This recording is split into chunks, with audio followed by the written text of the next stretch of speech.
pretty well respected in Congress as a hard worker. Maybe a little too far to the left for most of the congressmen, but a hard worker and an honest guy. And he looked pretty secure in 1946. It took considerable, just plain guts for Nixon to stake his poker winnings and a year of his life on trying to unseat Jerry Voorhees. The 1946 campaign was a rock'em sock'em battle in which Richard Nixon used the fear of communism to bury his opponent. It was a technique that Republicans had already used with some success. When he was selected to run by his hometown people to run for Congress in 1946, the Republican Party was already very definitely on an anti-red campaign and finding that that was politically profitable. But Richard Nixon took the inference of communist sympathies to a new level. Nixon used fear and innuendo in the 1946 campaign by going after Voorhees, exposing his record and his way of putting it on this communism and government business and socialism taking over America and the New Deal leading us down the path to radicalism. Yeah, people were afraid of that, and Nixon played very effectively on those fears. Namely, that all men are born equal. Basically, in that election, he accused Jerry Voorhees of being a communist. He knew that he had exaggerated the extent of Jerry Voorhees' radicalism, but he felt it. He felt it very deeply. He felt that Jerry Voorhees really was dangerous to the American Republic. On Election Day, Richard Nixon won by a huge margin. In fact, it was a red-letter day for Republicans nationwide. The reaction to the New Deal had gained the party 56 seats in the House and 13 in the Senate. Richard Nixon never expressed any doubts about his tactics in the Voorhees race. A reporter who had, wasn't it a reporter who had challenged him on the Voorhees race and on his distortion of Voorhees' record?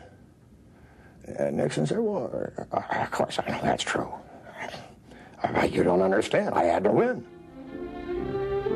Richard Nixon was on his way to Washington now, just another unknown congressman. That would change sooner than even he could have hoped.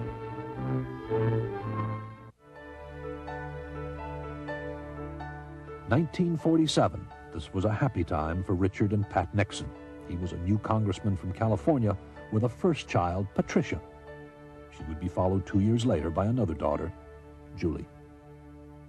Early in Richard Nixon's term in Congress, the staunch Republican surprised many by backing Democratic President Harry Truman's Marshall Plan, designed to rebuild post-war Europe and prevent its going communist.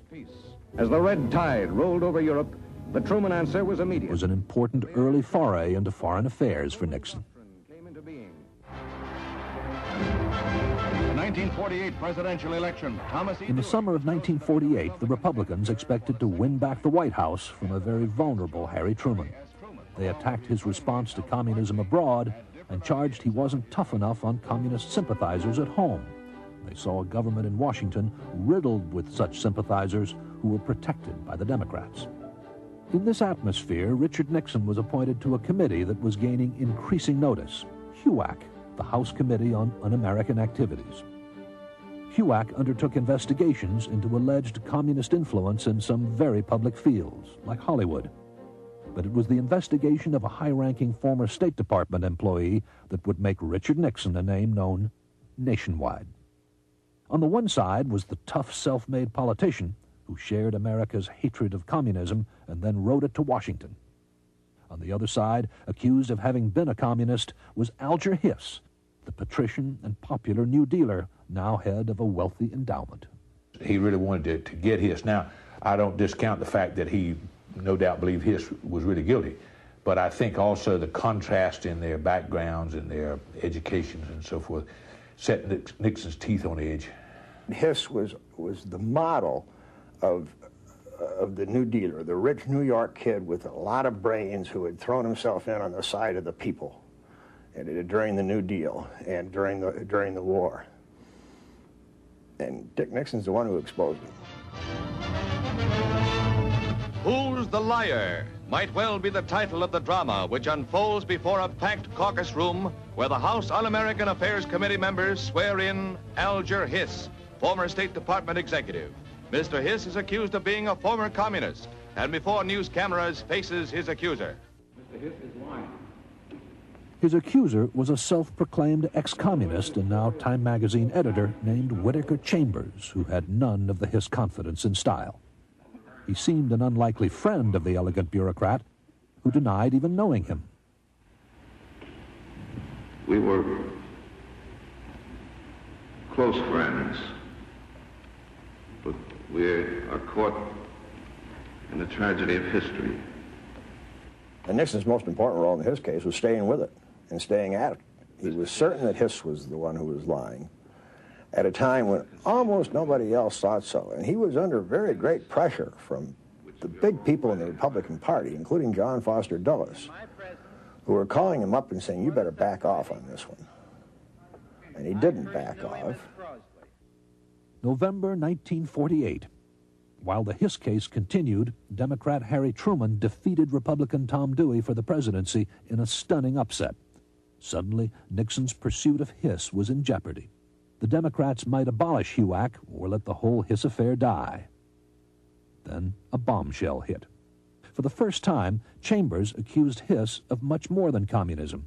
He accused him of being a spy, and he guided investigators to microfilm hidden in pumpkins on his Maryland farm, microfilm of files he said were given to him by Hiss. The so-called pumpkin papers were copies of State Department documents from the 30s, many written on Hiss's typewriter and with his handwriting on them.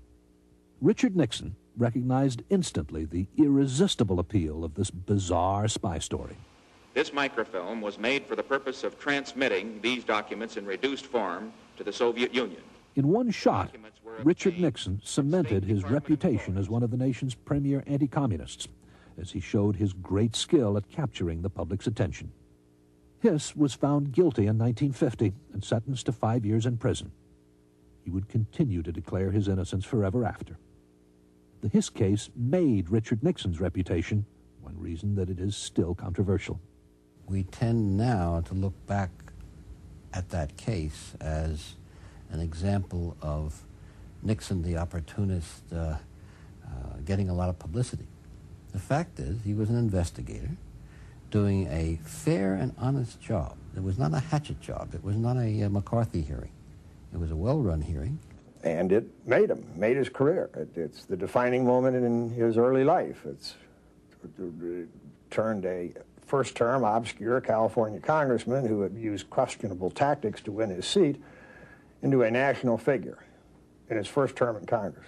In looking back at the Hiss case years later, Richard Nixon saw a double edge. He felt that the case put him on a path for national office, but he also felt it set liberals and the liberal press forever against him. As for Pat, she too would see the Hiss case as a turning point for her husband. It was a crack in her idealistic perception of politics.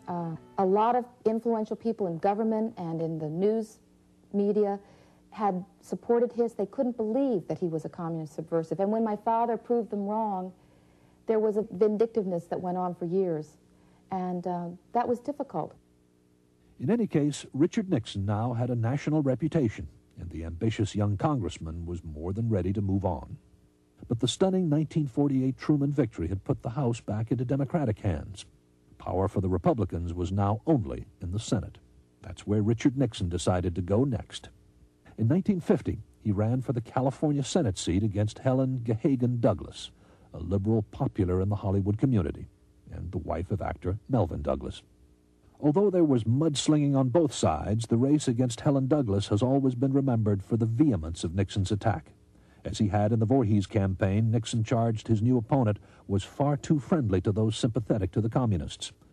In one speech, he said she was pink right down to her underwear. And in his famous pink sheet, he noted all the times she'd voted the same way as the far-left congressman Vito Marcantonio. To compare her to Marcantonio was a fraudulent tactic, but on paper it looked good. And there's no question that the pink sheet was a very, very effective campaign tactic for at the time. The total effect of the pink sheet and the campaign and all that sort of thing was